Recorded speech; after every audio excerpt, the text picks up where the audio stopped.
الحمد للہ وحدہ والصلاة والسلام علی من لا نبی بعدہ اما بعد فاعوذ باللہ السمیع العلیم من الشیطان الرجیم بسم اللہ الرحمن الرحیم۔ سورہ النساء اور پارہ چوتھا ہے اور آیت نمبر 11 ہے۔ یہاں سے تقسیم وراثت کا چیپٹر شروع ہو رہا ہے اور پیچھے یتیموں کے بارے میں معاملات کیسے کرنے ہیں، ان کی وراثت ان کے حوالے کب کرنی ہے، وہ تفصیل ہے۔ اور یہ سورہ جو ہے یہ غزوہ احد کے بعد نازل ہوئی، اور چونکہ اس میں 70 گھرانے جو ہے وہ ان میں شہداء اور پھر ان کے بچے اور ان کی بیویاں، ان کا بندوبست کرنا تھا۔ اسی کانٹیکسٹ کے اندر پھر وہ ہے کہ ان کی 2 4 بیویاں کر لو۔ اگر پہلے تمہاری بیوی ہے بھی تو اگر تم کسی کی مدد کرنا چاہتے ہو یتیموں کی یا بیوہ کی، تو پھر شادی کر کے کرو، تم شادی کر لو تاکہ کوئی اسکینڈل نہ بنے۔ ایسے بغیر کسی شرعی رشتے کے جب تم روز کوئی نہ کوئی چیز اٹھائے ان کے گھر کے دروازے پر کھڑے ہو گئے تو وہاں منافقین سے بھرا پڑا تھا مدینہ۔ ابھی اللہ کے رسول صلی اللہ علیہ وسلم جب نکلے تھے غزوہ احد کے لیے، تو اس میں سے جو ہے وہ آپ اندازہ کریں کہ 2/3 لوگ واپس آ گئے تھے۔ تو یہ وہ کون تھے؟ وہی منافقین تھے۔ تو وہ کوئی نہ کوئی کہانی نہ بنا دیں، چونکہ ان کا منافقین کا مسلمانوں کے اوپر سب سے بڑا وار جو تھا وہ ان کے کریکٹر پر تھا، تو ان کا بندوبست کیا گیا۔ اور ساتھ یہ نصیحت بھی کر دی گئی کہ ایسا نہ ہو کہ تم دوسری والی بیوہ کو پالتے پالتے پہلی والی کے حقوق جو ہے، وہ جو پہلی اس گھر کی مالک ہے، اس کے حقوق میں کوئی ڈنڈی مارو اور آگے دوڑ اور پیچھے ترٹی چوڑ والا معاملہ نہ ہو۔ اگر تم نہیں عدل کر سکتے تو پھر فواحدت، تو پھر بس وہ جو ایک ہے اسی پر گزارا کرو۔ پھر یتیموں کا معاملے میں آگے فرمایا کہ ان کو کس حالت میں دینی ہے، اور وراثت جب تک وہ بالغ نہ ہو جائیں، بالغ ہو جائیں تو فوراً ان کو دے۔ اور بالغ سے یہ میں حتی بالغ النکاح، نکاح کی عمر کو جب تک نہ پہنچ جائیں۔ میں اس کو چونکہ ویلاگ کو لمبا نہیں کرنا چاہتا، اس لیے یہ تفصیل انشاءاللہ پھر کبھی۔ آج جس چیز پہ ہم بات کرنا چاہتے ہیں وہ یہ کہ ہمارے لوگ یہ کہتے ہیں کہ یہ وصیت کا قانون ہے وہ تقسیم وراثت کی آیات کے بعد منسوخ ہو گیا ہے، اور یہ غلط بات ہے، اور سامنے غلط بات، یہ کوئی استنباط نہیں ہے۔ اللہ پاک نے قرآن حکیم میں واضح طور پر یہ بیان کیا ہے۔ تو یہاں ہم شروع کرتے ہیں کہ پہلی آیت نمبر 11 جس میں شروع کیا گیا معاملہ، تو وہاں اللہ پاک فرماتا ہے کہ فَإِنْ كَانَ لَهُ إِخْوَةٌ فَلِأُمِّهِ السُّدُسُ، اگر ایک شخص فوت ہوا ہے اور اس کے جو ہے وہ اولاد کوئی نہیں ہے یا شادی نہیں ہوئی اس کی، تو پھر اور اس کے بہن بھائی ہیں، تو پھر ماں باپ کو وہی چھٹا حصہ ملے گا، باپ کو چھٹا، ماں کو بھی ملے گا، باپ کو بھی ملے گا، اور باقی جو ہے وہ پھر بہن بھائی اس میں اولاد کی جگہ آ جائیں گے اور ان میں تقسیم ہو جائے گا۔ فَلِأُمِّهِ السُّدُسُ مِن بَعْدِ وَصِيَّةٍ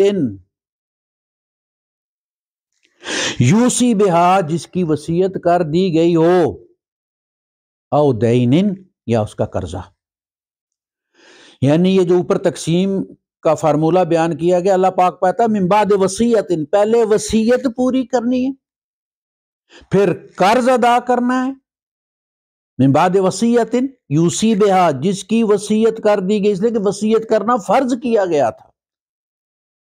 یا ایھا الذین آمنوا شہادۃ بینکم اذا حضر احدکم الموت،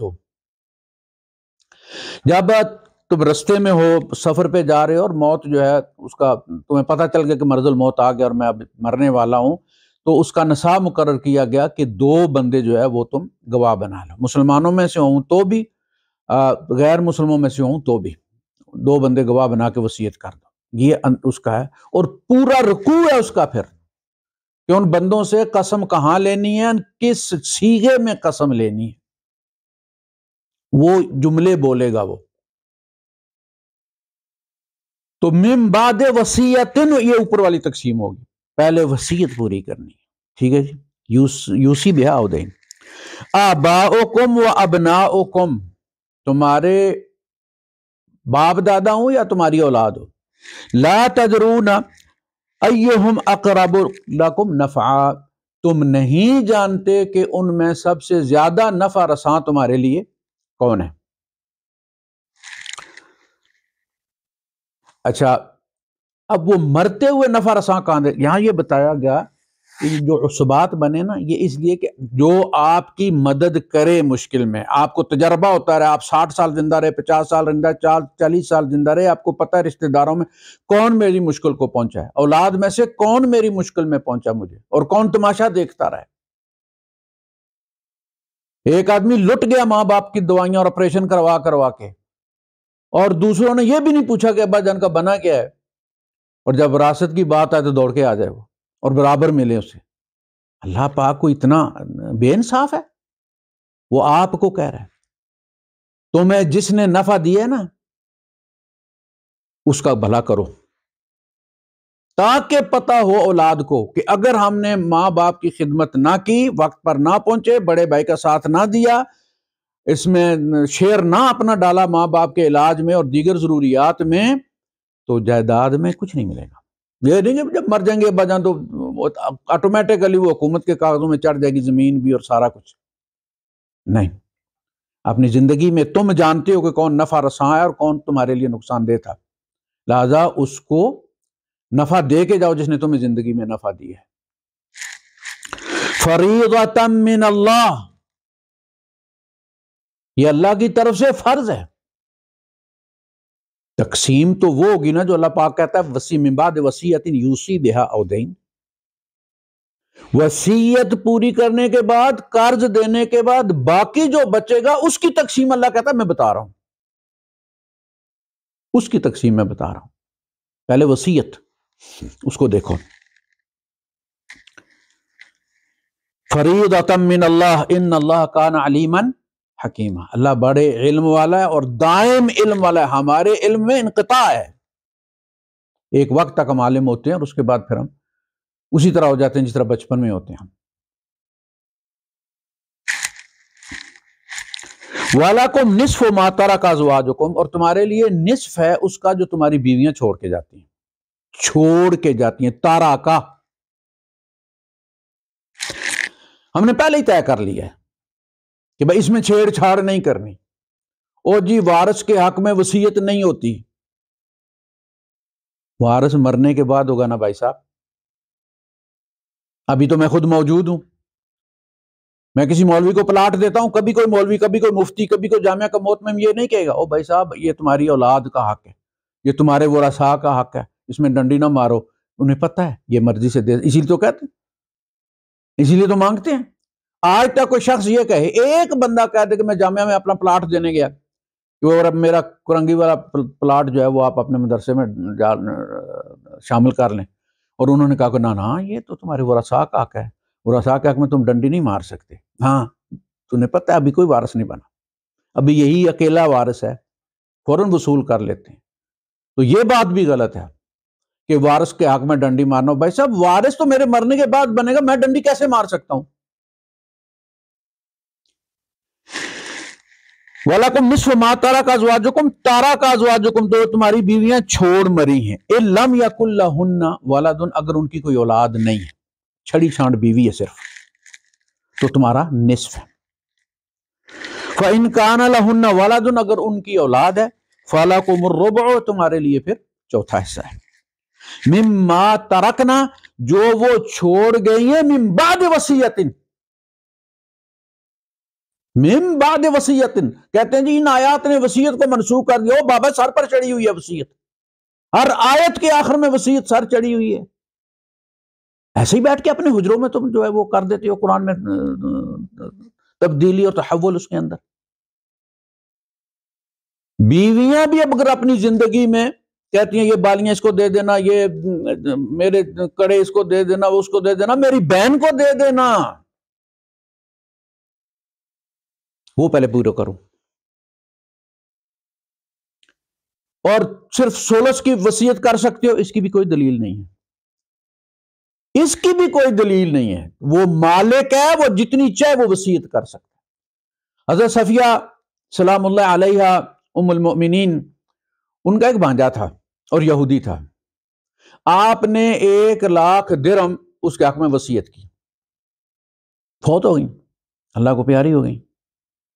تو اب وہ جب ان کا مال جو ہے وہ اکٹھا کیا گیا اور بتایا گیا کہ جی انہوں نے وصیت کی تھی، یہ گواہ ہیں ان کے، تو وہ بات شروع ہو گئی. تو یہودی ہے جی، یہودی ایک مسلمان کا وارث کیسے ہو سکتا ہے؟ وہ وارث نہیں ہے، وہ موسی ہے، اس کے بارے میں وصیت کی گئی ہے، وہ وارث نہیں ہے. اس پہ حضرت عائشہ صدیقہ رضی اللہ تعالیٰ عنہا نے اندر سے آواز دی اور فرمایا اللہ سے ڈرو، انہوں نے جو وصیت کی ہے وہ پوری کرو. انہوں نے دلوایا وہ 1,00,000 اس یہودی بھانجے کو. یوسی بہا دین، یہاں کیا ہے؟ فَلَكُمُ الرُّبُعُ مِمَّا تَرَكْنَ مِن بَعْدِ وَصِيَّةٍ يُوصِينَ بِهَا اَوْ دَيْنٍ. جو وصیت وہ کر مری ہیں وہ پوری کرنے کے بعد کچھ بچتا ہے تو تقسیم ہوگا، پھر تمہارے لیے ربع ہے، پھر تمہارے لیے نصف ہے. پہلے ان کی وصیت پوری کرو. او دین، یا انہوں نے اگر کوئی قرض لے رکھا ہے تو وہ قرض پورا کرو، وصیت قرض سے پہلے. وَلَهُنَّ الرُّبُعُ مِمَّا تَرَكْتُمْ إِن لَّمْ يَكُن لَّكُمْ وَلَدٌ. اگر تمہاری اولاد نہیں ہے تو تمہاری بیویوں کو چوتھا حصہ ملے گا. فَإِن كَانَ لَكُمْ وَلَدٌ، اگر تمہاری کوئی اولاد ہے، فَلَهُنَّ الثُّمُنُ، تو پھر ان کے لیے 8واں حصہ ہے. مِمَّا تَرَكْتُمْ، اس میں سے جو تم چھوڑ گئے ہو. یہ چھوڑ کا جو لفظ ہے نا بار بار ہر آیت میں، کہ میں تقسیم اس کی کر رہا ہوں، اللہ پاک فرما رہا ہے میں اس کی تقسیم کر رہا ہوں جو تم چھوڑ گئے ہو، وہ والا اس طریقے سے تقسیم ہوگا. اپنی زندگی میں تم جس کو نفع دیکھتے ہو، نفع کس نے دیا ہے، کہ کون تمہارا ہمدرد ہے، وہ اس کو تم دے سکتے ہو. کہتے ہیں یہ کبھی محروم نہیں ہوگا. بھائی میں نہیں اسے دینا چاہتا، میرے ساتھ وہ ظلم کرتا رہا ہے، میرا بیٹا. اور دوسرا جو ہے اس نے ہر قربانی دی ہے میرے لیے، خود بھوکا رہ کے اس نے مجھے کھلایا. تو مجھے پتا ہے نا میرا سجن کون ہے، دشمن کون ہے، تو میں تو اس کو نوازوں گا. یہ کرو گے تو اولاد، پھر یہ حق تمہیں ہے، دیے ہی اللہ پاک نے اس لیے کہ تم نہیں جانتے. تو جب تم یہ کام کرو گے تو پھر اولاد نیکی کے جذبے سے نہ صحیح، یہ کہ بابے کی وراثت میں کچھ حصہ مل جائے گا، بابا ہمیں بھی 4 پیسے دے جائے گا. وہ چھٹی لے کے بھی تمہارے مرنے پر پہنچیں گے کہ بابا سخت بیمار ہے، پہنچو، کہیں وصیت نہ کر جائے دوسرے بھائی کے حق میں. پھر وہ تمہیں بار بار فون کرنے کی ضرورت نہیں پڑے گی میں فلاں کا منہ دیکھنا چاہتا ہوں، وہ دوڑتے آئیں گے منہ دکھانے کے لیے. لیکن تمہارے پاس وہ الادین کے چراغ کا جن ہوگا تب، وہ اللہ کا قانون موجود ہوگا وصیت والا تب. اگر وہ مسو کر کے تم بیٹھ گئے ہو تو پھر تو یہ گنڈا کر دی ہے، یہ عادت تو نہیں ہے.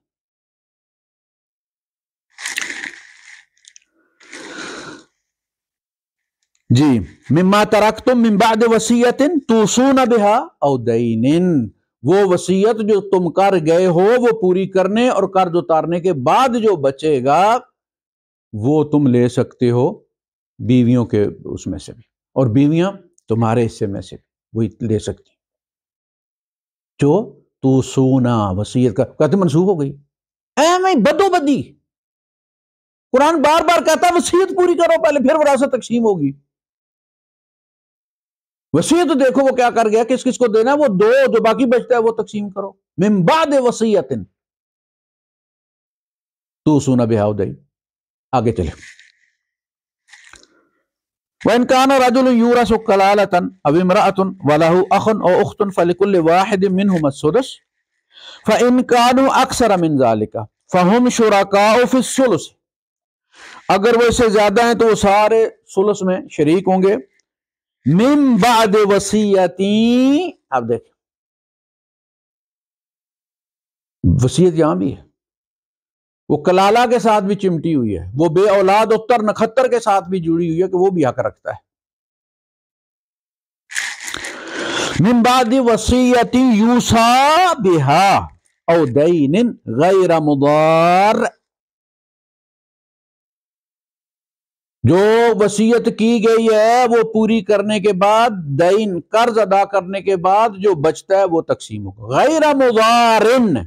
مضار کیا ہے؟ کہ ایک میرا بچہ ہے، اس نے اپنی زمینیں، اپنا پلاٹ، اپنی دکانیں بیچ دی میری مدد کرنے کے لیے، ماں باپ کی مدد کرنے کے لیے، تو اگر میں اس کا وہ پورا نہیں کروں گا تو ضرر ہی اس کو پہنچاؤں گا نا، میں جائیداد میں برابر تقسیم کر دوں گا اس کو جس نے مجھے زندگی میں ایک پیسے کا نہیں پوچھا، اور اس کے پاس ڈھیروں پیسہ تھا، اور یہ غریب تھا، اس نے سب کچھ بیچ کے بھی میری مدد کی، تو اس کو ضرر ہے یا نہیں ہے؟ اس کے تو جوڑوں میں بیٹھ گیا ہوں کہ نہیں بیٹھ گیا؟ اس کا بھٹھا میں نے بٹھا دیا کہ نہیں؟ غیر مضار، دیکھو کسی کا نقصان کر کے نہیں مرنا۔ تو والد کو، اس بہو کو جس نے خدمت کی، اس کا پیشاب اکٹھا کرتی رہی، اس کو جناب علی نہلاتی رہی، وہ بہو اور وہ بہو جو 16 سنگار کر کے بیٹھی رہی، برابر تو نہیں؟ یہ بیچاری تو ضرر میں گزار رہی ہے زندگی۔ غیر مضار، اللہ پاک کسی کا نقصان نہیں چاہتا اس تقسیم سے، نقصان تم نے پورے کرنے، نقصان تم نے پورے کرنے۔ جبرائیل آ کے نہیں کہے گا، اللہ نے کہہ دیا ہے، جو جبرائیل کے ہاتھ بھیجا اللہ نے، اس میں کہہ دیا گیا ہے کہ یہ ضرر وغیرہ اور یہ نفع وغیرہ یہ تم نے جمع تقسیم کر کے جن کو وصیت کرنی ہے، جن کے حق میں، ان کے حق میں وصیت کر دو۔ یوصی بہا او دین غیر مضار وصیۃ من اللہ۔ اب دیکھیں یہاں اللہ نے بھی وصیت کر، یہ اللہ کا تاکیدی حکم ہے، منسوخ نہیں ہے۔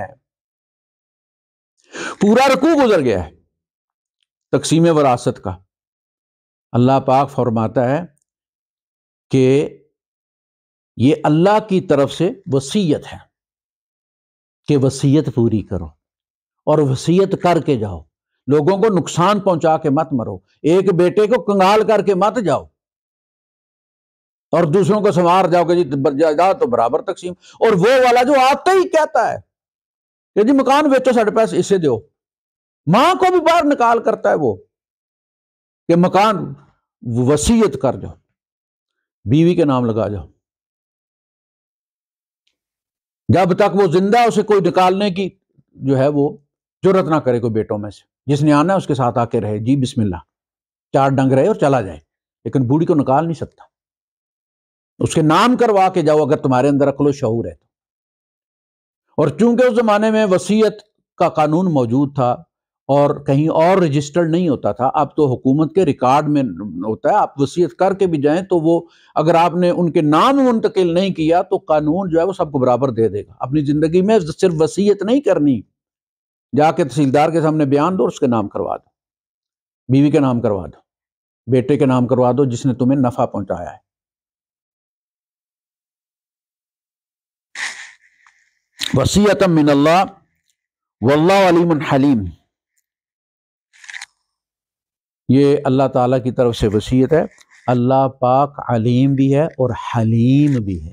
حلیم دائمی علم والا، کبھی انقطاع نہیں۔ مثلا ہم پہلے علم نہیں رکھتے تھے، پھر ہمیں علم آ گیا، پھر ہم علم بھول جاتے ہیں، ڈیمنشیا ہو جاتا ہے، کسی چیز کا پتہ نہیں، لِكَيْ لَا يَعْلَمَ مِن بَعْدِ عِلْمٍ شَيْئًا، علم کے بعد کچھ یاد نہ رہنا، سلیٹ بن جانا۔ اللہ علیم ازل سے ابد تک وہ جانتا ہے، لہذا اس کی بات پر غور کرو، اس کو سمجھو، اس کی اہمیت کو سمجھو۔ اور حلیم یہ مت سمجھو کہ اللہ کسی پر ظلم کرنا چاہتا، نہیں، وہ بڑے حلم والا ہے، بڑے معاف کرنے والے، لیکن اجر وہ ان کو دے گا، اجرت تم نے دینی ہے، جنہوں نے تمہاری خدمت کی، تمہاری مدد کو پہنچے، ہر حال میں تمہارا ساتھ دیا، تمہیں سر آنکھوں پر بٹھایا، وہ بیٹا اور وہ بیٹا جو نافرمان ہے، جو چرس پیتا رہا، روز مانتے کرواتا رہا، تو دوڑتا رہا اس کے پیچھے، وہ اور یہ والا برابر نہیں ہے۔ لا يستوي الاعمى والبصير ولا الظلمات ولا النور ولا الظل ولا الحرور، یہ برابر نہیں ہے۔ وآخر دعوانا ان الحمد للہ رب العالمین۔